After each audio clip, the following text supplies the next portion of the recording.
All right, folks, we're here, Chris and Matt. This is Matt Bailey. Matt is an amazing marketer and sales leader. He's had his own agency and sold it very, very successfully. And now he roams around the world when he's allowed to get on airplanes and teaches people sales and marketing. But what intrigued me about Matt, actually, and we just want to have him on here, is the data that comes with marketing and sales. And a lot of it is kind of, I guess, because of our natural skill sets, we can fumble our way through the sales and marketing process because we're good at talking to people. We know how to read someone, and we stumble into sales. That might be how we started our agencies. But when you understand the real processes and the real data and what really works, this will change everything for you. So first of all, Matt, dude, thanks so much for your time. Oh, thank you, Chris. I appreciate your invitation, and I'm glad to be here. Heck yeah, man. So tell us a little more about you, like where you're at right now. How's quarantine life? Are you just having a blast? I'm in Northeast Ohio. I'm tired. I do a lot of training, and my calendar was full of in-person, on-site training events. And as soon as this hit, everyone called and said, you know what, we can't cancel. So we're going to change these to virtual training events. And it's great. I love it, but it takes a significant amount of work to change something that was an 8-hour on-site training to a 3 to 5 hour virtual training. Wow. The skills are different. The content has to be different. I mean, who wants to sit in front of a computer, in front of a webcam for 5 hours? I mean, you're asking an awful lot. So I've had to integrate a lot of instructional design work into translating these classes from an in-person to an online. It's been crazy. So I'm ready for a break. Yeah, I would be too. Hey, by the way, what's up, Chris, Cian, Daniel? All great to see you guys. Yes, it's so true because we're all stuck behind Zoom every day. In fact, everybody watching, Matt and I were just mentioning it's nice to be on StreamYard for a second just to see something besides a Zoom screen. Not sure why it's that much different, but it feels different. For real, man. So so you haven't been on an airplane in months like the rest of us, right? Are you traveling yet? No, nothing yet. Everything, I do a lot of work for, I would say, mid-sized enterprise level companies. Most of the companies I'm working with don't plan on going back to the office for the rest of the year. Those that are going to be going in thirds, I believe. And so right now, I'm looking at some international things later in the year, but even those are up in the air. We're not making a call on those till probably about 60 days out. Wow. I'm stuck doing virtual courses right now. Wow. Yeah, that's going to take a minute. And proud of you. You're building a lot of content, though. I know you're a content guru, so that's strong for you. All right, let's do this. Let's talk data behind marketing and sales. So again, I don't know about everybody else, but I hear this a lot in our group, and I'm totally this way. I know how to talk. I love a camera and a microphone. So it's easy to get in there, make a relationship. And for a long time, when I was starting out, I stumbled my way into opportunities. And I thought I was good at sales and marketing. Just turned out I was good talking. Then when I learned the patterns and the data, all of a sudden I got to be a professional. So tell us about data and why it matters and the differences between actually knowing what you're doing and guessing it. I'm going to take you back to the very beginning. So in the mid-90s, building websites was a hobby. I was selling real estate. Okay. So this was, I'm fresh out of college. I want to get a job in the agency world. And of course, I've got no experience. So I went into selling real estate, and very quickly I got tired with the typical home sales. So I started doing more commercial properties. Then I started getting into hospitality properties. Problem is, in the late 90s, your advertising is very limited. You've got magazines, newspapers. If you want to do something full color, you're looking at probably a $5,000 to $10,000 cost to get that published. So I started, I'm like, hey, let's build a website for this. There's probably 20 people online. And so I started building a website to sell these hospitality properties like bed and breakfasts, country inns, things like that. Yeah. And all of a sudden I'm getting leads. Not only that, I'm having other realtors throughout the state and in other states saying, hey, we found your site in the search engine. Could you list our property? Now, I will say, from a business perspective, all of a sudden it hit me that I can make money taking listings and not just selling the properties. So immediately, this whole online thing is just really starting to explode. I'm making sales, probably a year or two go by. And one night I'm looking at the clock, and I was doing all the work on this in the evenings, after, the kids went to bed and my wife went to bed. I'd spend an hour or two working. And one day I was just burnt out. And I said, I've got to see, what should I do in this hour that's going to mean the most? Do I work on the website? Do I add more pictures? Do I contact leads? What is going to be the best use of my time? I started doing some investigation. I got a copy of Web Trends and put that on the site and let that chug away for a couple of days. Because that's back when we had log file analysis, if anyone remembers that. It took some trial and error, but eventually it got to the point where I could look. Now, at this point, I'm getting probably 95% of my leads from search because I have rankings, I'm all over the place. But when I start looking at my sales documentation and everything there, nothing matched. That 95% of all my leads were coming from search, but not one of my sales came from search.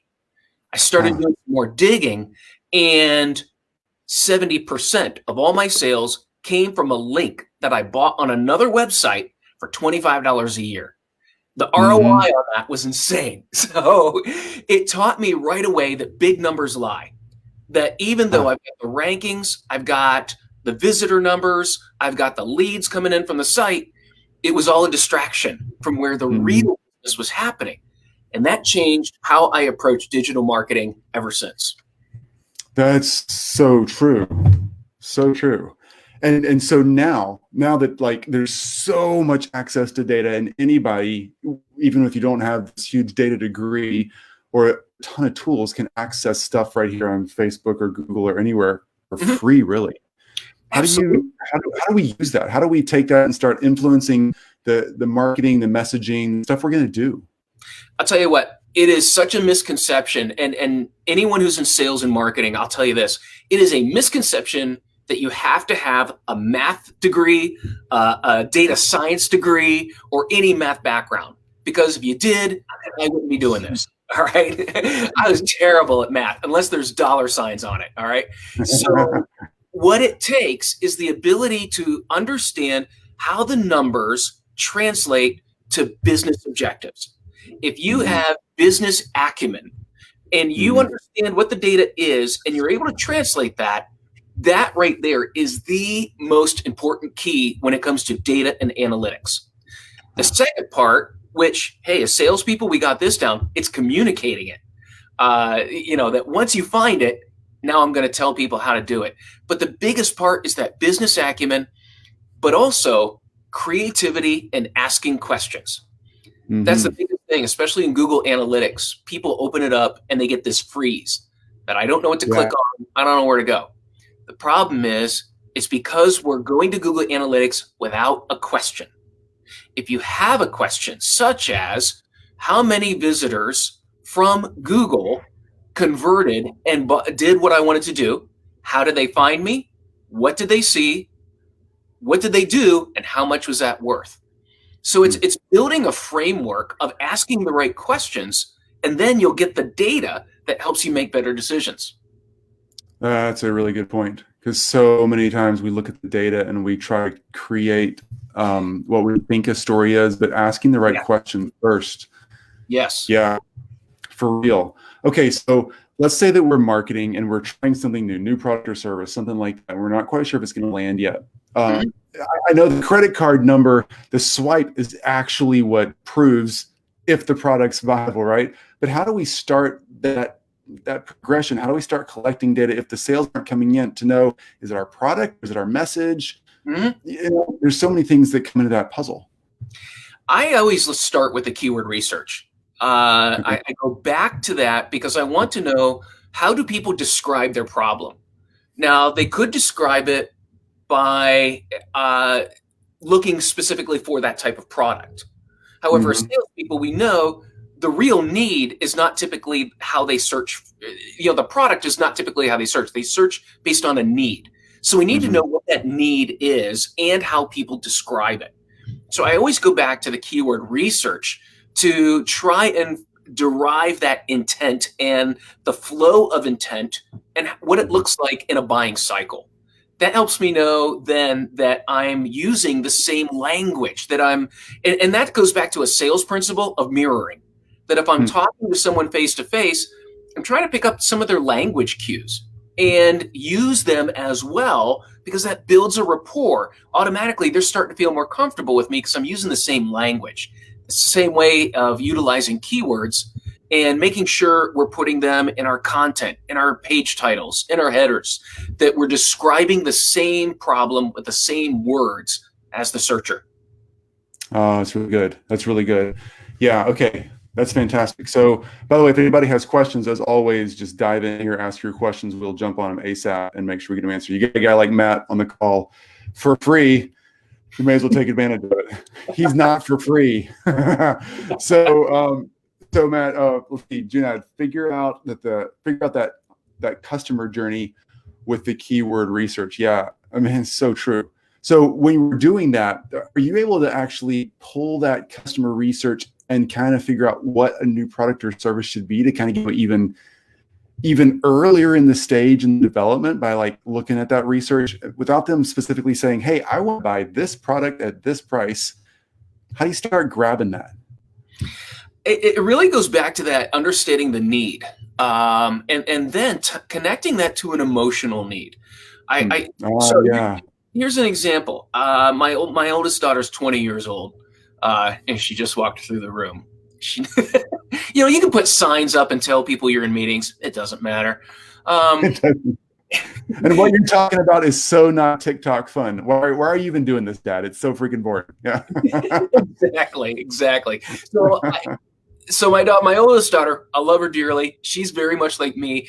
I took her shoe shopping. Now, it's not like what you think, because she is not that much of a girly girl. She wanted Converse. That's my kid. So we go to the store. Now, one thing I didn't realize is there's 200 kinds of Converse. I'm like, where's the black? Black, low top, high top. How many can there be, right? So I'm okay. Go wander, do your thing. I'm checking my email. I'm doing some things. About 10 minutes later, I'm like, where is the kid? I don't see her anywhere. So I go looking, and there she is in a corner, and she's got 6 pairs lined up. She's got her phone out taking pictures of them and texting. I'm like, what are you doing? Everyone probably knows she's posting them and getting her friend's opinion on which pair of shoes she should buy. And I'm like, absolutely. I'm buying these for you. You're going to wear them. Your friends aren't. What's going, but, and so all of a sudden, all that sales training, starts coming back that, wait a minute, shoes are the functional need. The emotional need is social acceptance. So it goes back to Maslow's hierarchy, where, she's got the safety security. She's got the physical need. We're going to get a shoe. The next need up is that social acceptance and validation. And that's what she was looking for. It's the same way when we're looking at a product, is where does it stand in that hierarchy? And no product is sold at the level of need that it satisfies. For example, say that again. Say it again. No product is is marketed at the level of the need that it satisfies. Every product is marketed at a level above the need that it satisfies. Let me give you an example. Choosy Mothers Choose Jif. Okay. That is a love and acceptance and family appeal, not an appeal to nutrition or peanut butter itself. Every laundry detergent is you're a better parent because you're buying detergent that people like to smell. It's nothing about getting your clothes clean. It's all about happy family. So many products are marketed at an emotional level rather than that physical, functional level. Mm-hmm. And that is so important to remember. Yeah, it's, and I'll tell you where this really, I'm just going to tell you some more stories, Chris, if that's all right. Yeah, this is fantastic. I love I'll tell this. you where this was hammered home. I was selling software. I was in a major account, and my contact there told me, Matt, your company is logically the best choice I could make. Now, at that point, I was working for a startup. We're trying to unseat the legacy vendor. And, hey, that money is getting spent on that plane ride home. We are, as he said, the most logical choice. And that should have stopped me. But instead, I'm running with it. I'm getting ready to spend that money. A week goes by. I don't hear from him. The second week goes by. We got a problem. So I call him up. I'm like, look, where are we at? I was expecting to hear from you. And he says, look, Matt, I like you. Here's the deal. No one ever got fired staying with insert legacy vendor here. Mm-hmm. All of a sudden, again, Maslow's hierarchy comes back. He told me we were the most logical choice. That means I was selling at the very top of the hierarchy, which was self-actualization, logic, self-improvement, challenge. That's the top of the pyramid. Thing is, you don't make a decision at the top of the pyramid unless your other levels are satisfied. He made his decision at the point of, if I take a chance on this startup and it goes south, it could mean my job, it could mean my security, it could mean my house, it could mean my living. So the level at which he made his decision for a vendor was near the bottom of the pyramid, and I'm selling up here. And so that just hammered it home now to remember, at what emotional level am I tying satisfaction with this product or the outcome of this product? And what are my competitors? What are they saying? And are they selling at a deeper level? Yeah. Okay. So how would you have used that example? Then how would you have won that sale in theory? If you could go back and replay that. Yeah. How would you, I mean, he's got a big risk. Those are huge risks. How do you overcome that as a vendor? Exactly. And that's what I needed to do, is more risk mitigation and more education that, look, number one, you're going to save money. And let's say something goes wrong with a legacy vendor. How soon will they have someone here to be on site and fixing the problem? As opposed to, we're a startup. You know who I am. You've never even met your salesperson from the legacy client. I'm here. I've been here twice. You've met my tech. You call me, we're there the next day.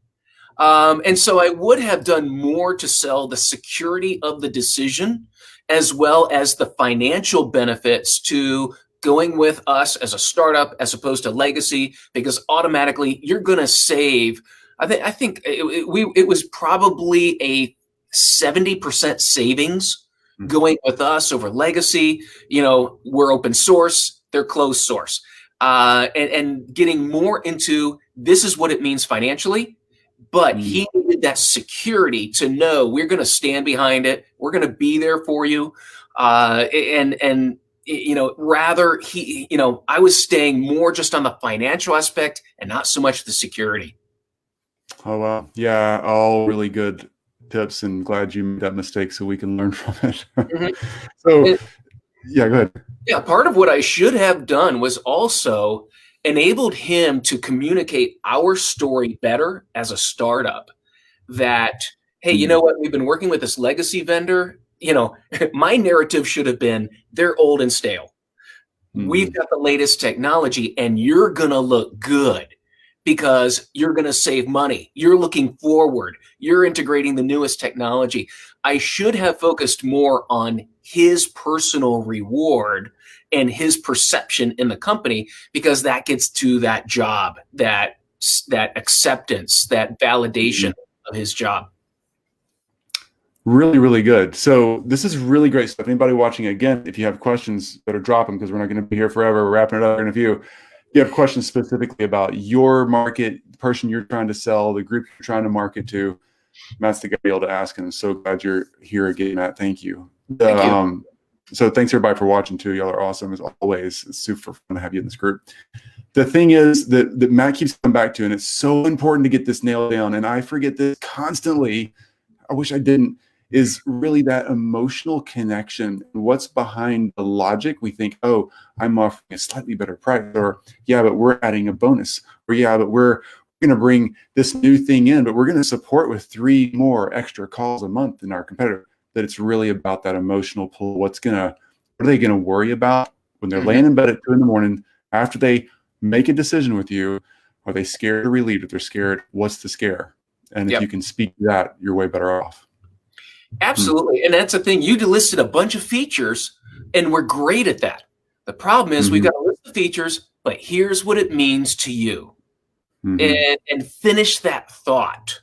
Like I said, salespeople were great at regurgitating features and benefits, but we're very poor at, let's now draw the line from, 3 more calls a month. What's that mean to you? How does that benefit you? When we draw that line, that's when it becomes memorable. Wow. Really, really good. Okay. A question that's not sales and marketing for a second. All right. We're all crushing it. We're all super busy. We're all trying to just hustle up our markets, or it's coming like crazy and we're going like gangbusters. How are you dealing with burnout? How do you handle the stress? How do you make sure you stay balanced in a time like this? First thing I do when I get up is I do about a half an hour of yoga. That has been the most, that's what I started doing in lockdown, and I love it. I've been doing it now for almost 3 months. So that's the first thing. And then I have some breakfast, I get a cup of coffee, and I read for about half an hour, 40 minutes. And not online reading. I grab a book, and I find a nice chair, something where I can see what's going on outside. But just enjoying that cup of coffee, taking some time before you even look at the screen. Now, granted, I did my email in between yoga and making breakfast. Don't get me wrong. I'm not crazy.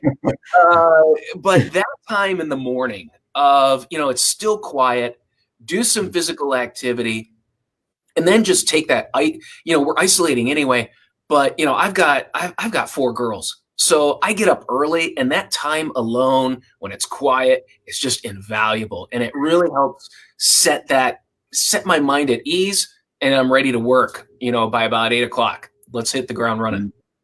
That's a really good practice. Love morning routines. Yeah. It's really good practice. People keep mentioning that. All right. Well, we'll wrap it up. Any questions? Anybody want to fire one out? I have one more question for Matt, then we're wrapping it up. This is your last chance. If you're watching and you have questions and you're watching the replay, feel free to drop a message down here. We'll get it back and forth to Matt, and we'll get you some questions answered. So next to last question, Matt, I have a book question for you in a second. Sure. But what's the way we can reach out to you? Website, that kind of thing is. Can I drop your website here in the chat? Yeah, website is sitelogic.com. That's SITELOGIC, sitelogic.com. Yep. Perfect. I'll drop it right there in the chat. Yeah, I'm probably most active on LinkedIn. I can't stand the noise of other social channels. So I'm going to stay with the sales marketing crowd on LinkedIn. No, I'm with you. I hate Facebook. I'm saying it right here. Mark, if you're listening, Mr. Zuckerberg, you heard me say it. We all do. We all we don't spend any time on Facebook, but we all do too much. So as everybody knows in my group, get off Facebook. It's wasting your time. I mean, absolutely hang out in my group all day, but dude, get off Facebook. Yeah, absolutely. So tell me, reading, favorite thing right now that's really just impacting you, getting you the mindset stuff you need, helping you as a professional move forward. What are you reading? Oh, man. I'm sure you can see the bookcases behind me. Yeah. I'm doing everything from culture, history to technology. I've read a couple of books I've read lately that I've really enjoyed. Everybody Lies. It's as salespeople, it's a great book. Everybody Lies. The only place they're honest is when they're typing into Google. Google knows more honesty than your spouse, than your friends, than your coworkers, because it's the only place we really type in exactly what we're interested to know or do. That's been fantastic. I'm going to turn around to see what else I'm looking. So you're a paper guy, and do you do Audible, or are you all paper when you're reading? I do Audible when I'm traveling, Mhm. and then I'm using my Kindle. Other than that, Mhm. I've got to have paper because I like to mark it up. I can, and the thing is, I could tell you if I'm looking for a quote or something that I read, I can tell you exactly which book it was and usually whereabouts in the book that quote was contained. And chances are I can pull it off the shelf, flip a couple pages, and it'll be highlighted. I just find it so much easier to recall that way Mhm. than electronic reading. Yeah. Okay, let's jump in just real quick to, you said history, some culture stuff. Yeah. I learned so much more as a business person by reading like biographies from some amazing leader from East Asia from 1,000 years ago than I do from most of the current business books. Do you find that true too? You know, you can find truth in a lot of places. Hmm. And that's really the key is understanding that. Um, so yeah, I love biographies. You know, I just finished one on Winston Churchill. Yeah. Uh, Phenomenal. I'm highlighting stuff in that book, just things he would Is that say. the three-part series, the Last Lion series? Yeah, absolutely. Dude, Yeah, that's phenomenal. There's so much there. I learned so it's much in that too. incredible. Yeah. Yeah, That's a incredible. lot of reading. It's like this much, that's this many pages, dude. That's a lot of pages. It is. It is. And that's something I make it my goal to finish about, at least one book a month. Smaller books, I'm trying to get through two a month. I've got, books on Google, Amazon, Spotify, and all that. Just, trying to keep up a little bit more with the technology and the business behind the technology. Yeah. So rather than just using it, understand, a lot of the business models behind things as well. That's awesome. Well, Matt, thank you. Thank you. Thank you for your time. Like, Chris, truly appreciate it. I know you're busy. I know you have a lot of other places you could hang out for 30 minutes, but dude, you're just a gem. And I really appreciate you advising us and influencing us and helping us see through it. not a problem at all. It's been fun, Chris. I really appreciate the invitation. Sounds good. We'll talk soon. All right. All right. Thanks again. All right. Let's see. Hang on.